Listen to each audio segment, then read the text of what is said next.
साथियों नमस्कार।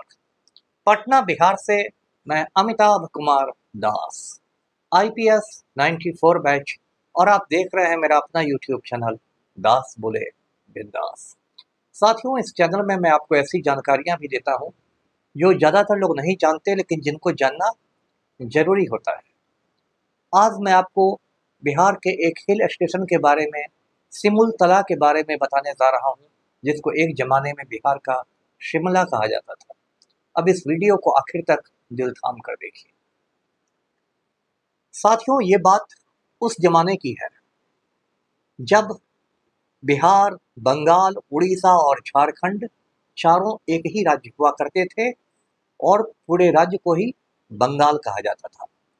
यानी कि 1912 के पहले की बात। और ये जो सिमुलतला है ये बिहार के जमुई जिले में पड़ता है और पहाड़ियों का इलाका है, जंगली इलाका है। यहाँ काफ़ी पहाड़ियाँ हैं, जंगल है, झरने हैं, मतलब जिसको कहते हैं प्राकृतिक सौंदर्य, वो यहाँ भरा हुआ है। और साथियों, आप जानते होंगे बंगालियों के बारे में कि बंगाली लोग जो होते हैं वो बहुत बड़े घुमक्कड़ होते हैं। बंगालियों की संस्कृति में घूमना बहुत ज़्यादा पाया जाता है। बंगालियों के बारे में कहते हैं कि पैर तले सुर से, पैर के नीचे सरसों के दाने होते हैं, हमेशा उनके पैर में खुजली होती रहती है कहीं घुमाने की। तो बंगालियों का आप जानते हैं सबसे बड़ा त्यौहार है दुर्गा पूजा, जिसको वो लोग पूजो कहते हैं। तो पूजो की छुट्टी में बंगाली लोग खूब घूमते थे और घूमने के क्रम में वो देवघर जिला के मधुपुर जाते थे और जमुई के सिमुलतला भी आते थे।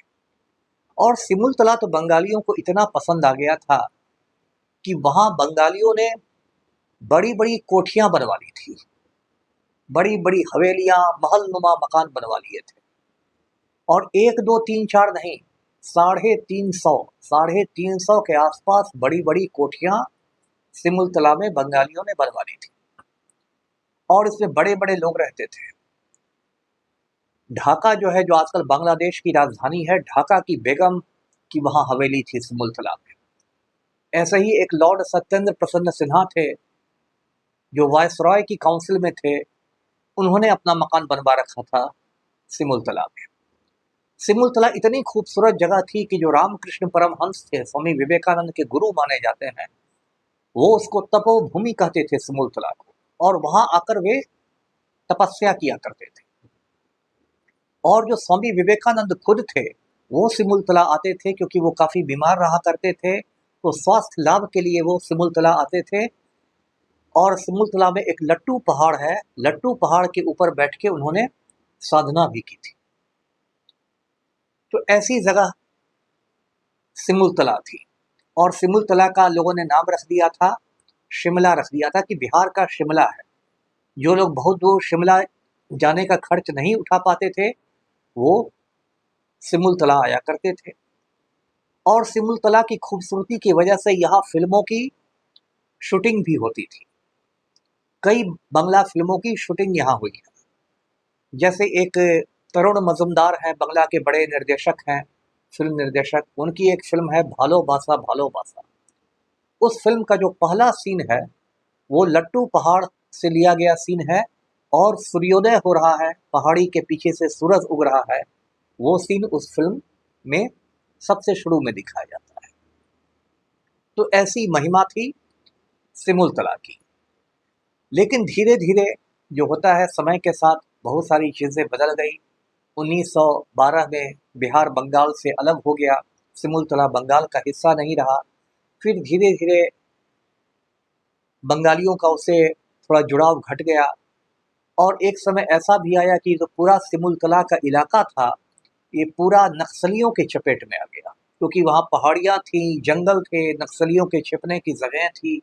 तो बिल्कुल ये घोर उग्रवादग्रस्त इलाका हो गया। मैं थोड़े समय लखीसराय जिले का एसपी था, तो उस समय मैं जमुई के अतिरिक्त प्रभार में भी था, मतलब जमुई के भी एसपी के चार्ज में था। तो मुझे भी 1-2 बार सिमुलतला जाने का मौका मिला था और उस समय मैंने देखा कि सिमुलतला जो है वो बिल्कुल वीरान हो गया है, उजड़ा उजड़ा है। ज़्यादातर जो बंगालियों की कोठियाँ थी वो या तो खंडहर हो गई थी, उसमें जो पुराने खंडहर होते हैं जिसमें उल्लू चमगादड़ रहते हैं, बड़े बड़े पेड़ निकल जाते हैं, और पूरे मतलब आप वातावरण में कहते हैं एक तरह की मतलब मनहूसियत आ गई थी और नक्सलियों का इतना खौफ था कि वहाँ अच्छे भले लोगों ने आना बंद कर दिया था। लोगों को लगता था कहाँ किसको नक्सली उठा के ले जाएंगे, फिर फिरौती मांगेंगे। तो इस तरह उस समय सिमुलतला बहुत उजाड़ हो गया था। लेकिन मुझे सिमुलतला से एक तरह की मोहब्बत हो गई और मुझे लगा कि ये सिमुलतला को तो कुछ करना चाहिए भाई, ये तो बड़ी अच्छी जगह थी, ये तो बहुत अच्छा चमन था जो उजाड़ हो गया है। अब इत्तेफाक देखिए कि सन 2005 में दिसंबर महीने में मुझे बीएमपी 11 का कमांडेंट बनाया गया। ये बीएमपी क्या है? बीएमपी का मतलब होता है बिहार मिलिट्री पुलिस, और बीएमपी 11 मतलब हुआ बिहार मिलिट्री पुलिस की 11वीं बटालियन। उसका जो कमांडेंट होता है वो एसपी के रैंक का होता है। तो मुझे बीएमपी 11 का कमांडेंट बनाया गया। अब ये बटालियन ऐसा था जिसका कोई अता पता ही नहीं था, मतलब उस बटालियन को स्थापित करना था। तो मैं पहुंच गया सिमुलतला और फिर मैंने एक लंबा चौड़ा प्रपोजल, एक लंबा चौड़ा प्रस्ताव पुलिस मुख्यालय को दिया और मैंने उसमें सिमुलतला के मतलब आप कह सकते हैं शान में पूरे कसीदे पढ़ दिए कि ये कितनी अच्छी जगह है और इससे अच्छी जगह तो बीएमपी के लिए हो ही नहीं सकती है। मैंने एक तर्क ये भी दिया कि यदि बीएमपी का यहाँ बटालियन खुल जाएगा तो यहाँ नक्सलियों की गतिविधियां घट जाएंगी। ये जो उजाड़ हो गया है शहर, ये फिर से आबाद हो जाएगा।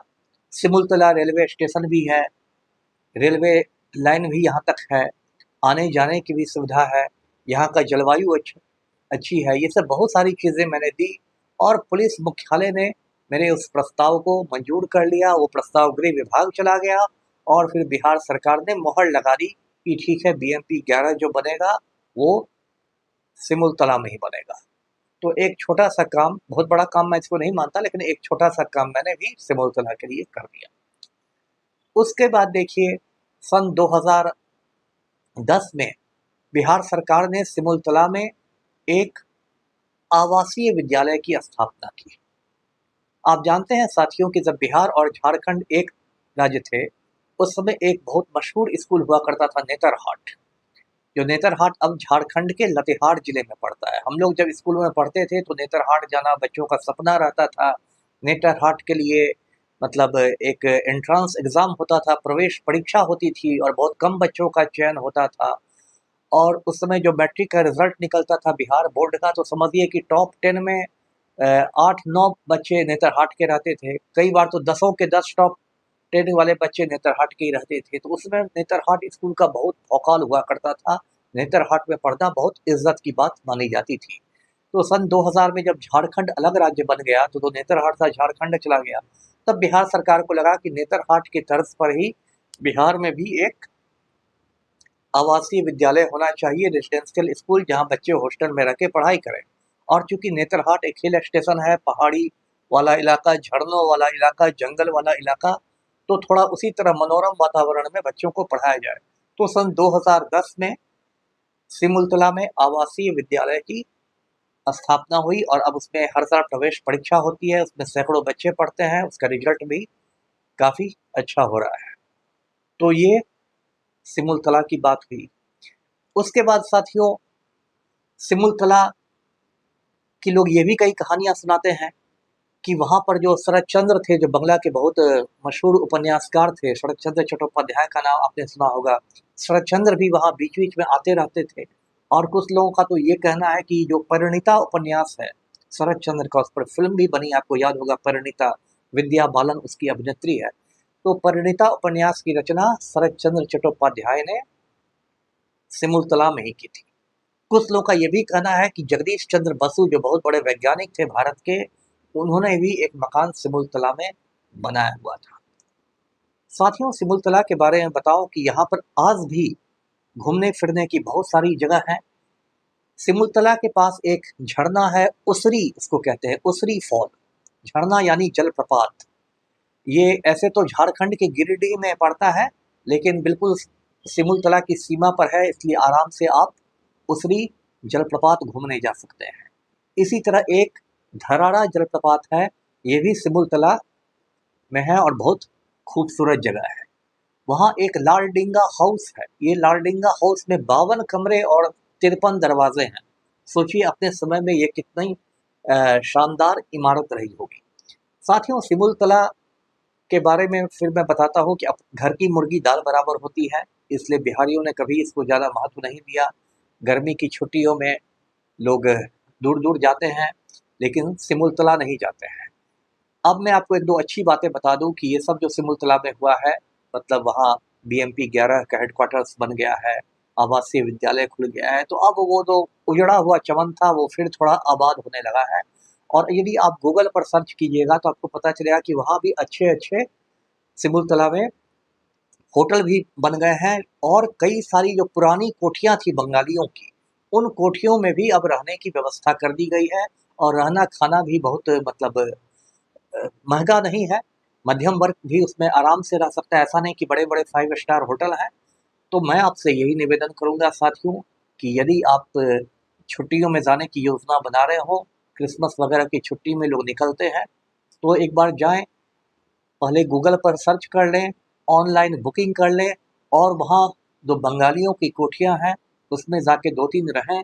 शहर के चिल्लपों से दूर, शहर के कोलाहल से दूर, उस जगह पर रहें जो रामकृष्ण परमहंस की तपोभूमि थी, उस जगह पर रहें जहाँ स्वामी विवेकानंद ने साधना की थी, उस जगह पर रहें जहाँ ढाका की बेगम आती थी।